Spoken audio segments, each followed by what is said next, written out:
So, welcome back, students. In the last, I've been sending you notes relating to public debt.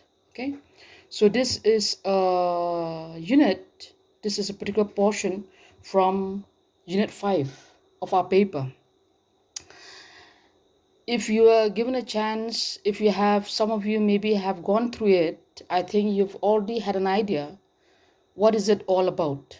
Okay, yes, it is a topic that relates to a public debt. Okay, and yes, if we just ask ourselves what is this public debt, we're talking about the loans, we're talking about the debts of the government.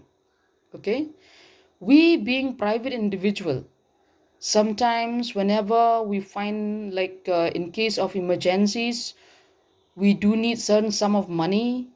Whatever money we have at our disposal is not enough. Okay, so what we did was we borrow. Okay, it might be, if I say borrow, we might borrow from our friends, from our relatives. Okay, so we as private individual, we do borrow. Okay, and talking about borrowings, not only us in private individual borrows, so also the government. Okay, and whenever the government borrows, okay, or whenever these loans that are being borrowed by the government, these are referred to as public debt. Okay, and we as private individuals, yes, like what I've been telling you just now, we do borrow. If I say borrow, we went borrow from our friends, from our relatives, or even from banks. Okay, the source of borrowings of the government is much more wider. The government can borrow internally. Okay, that is, it can borrow from its own people, or it can even borrow externally. That means it might be from foreign countries, for foreign governments, or even from foreign banks. So all these, yes, all these borrowings of the government, they are referred to as public debt. And the thing is, if you look at the following paragraph that I've been sending it to you, something, it relates to the growth of India's public debt. Okay, I've been, if you had gone through that particular certain paragraph on that particular portion, you can see that our public debt, or the borrowings of the government, looking at the different figures, it did keep on increasing. Okay, since the early years, if you look, I've been giving you data since the year 1950-51. Okay, the government debts did keep on increasing, and till the latest I've been given to you in the year 2008 2009. Okay, so what happened was, if you just go through at all these different figures, at all these different datas, what it revealed, it did show that uh, our governments, or our public debt, it did keep on increasing. Yes, if we ask ourselves, why do we borrow? The simple reason is because we need that money for something. Okay, for, it might be for some emergencies relating to our lives, it might be due to sickness or this and that, whatever. The same thing, why did the government borrows? The government also have so many reasons. Okay, at times when the government, whatever resources, whatever financial resources that it has at its disposal is less, it needs more, and at that very moment the government did borrow. Okay, and if we ask, why do the government borrows, there are so many reasons why India's public debt did keep on increases, did keep on mounting, is due to a variety of reasons. Okay, one important simple reason why government borrows is because, like what we have done earlier in our earlier topics, we did talk about a tax, isn't it? The government realized that in order to raise its funds, okay, taxing its people, uh, like uh, it does not it does not, how to put it, like taxing the people, it will affect them a lot. The government know that, okay, and the government also know that the people don't like if they are taxed.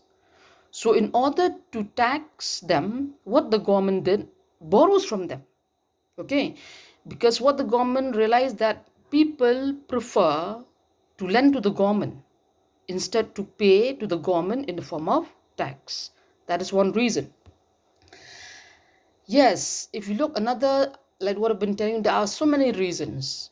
Looking at our government, most of the government, like of different countries of the world, okay, for example, the government of India, okay, wanted wanted to make to transform our country to make it a welfare state, okay, like wanted to see that sooner or later our country, like we can consider it as a developed country or as a developed nation.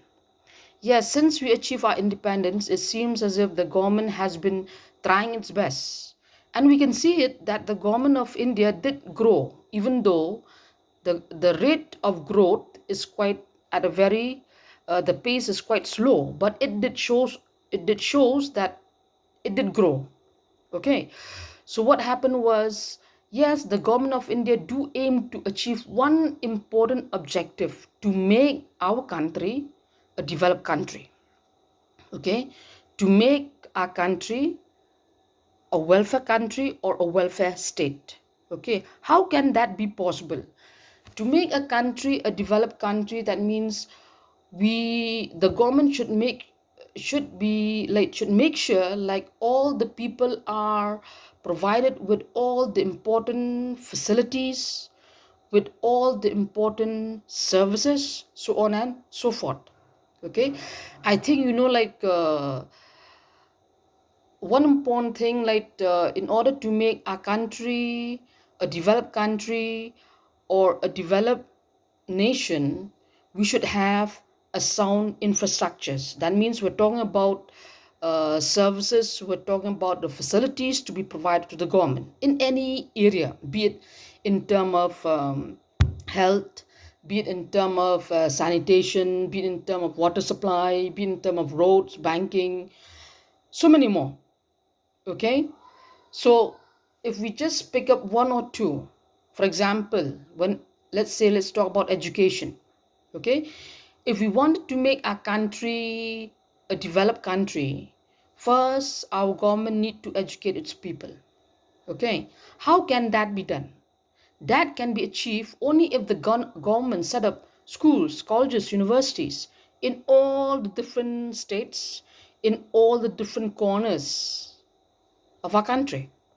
Okay, and in order to do that, the government do need huge amount of rupees to fund to carry on such investments.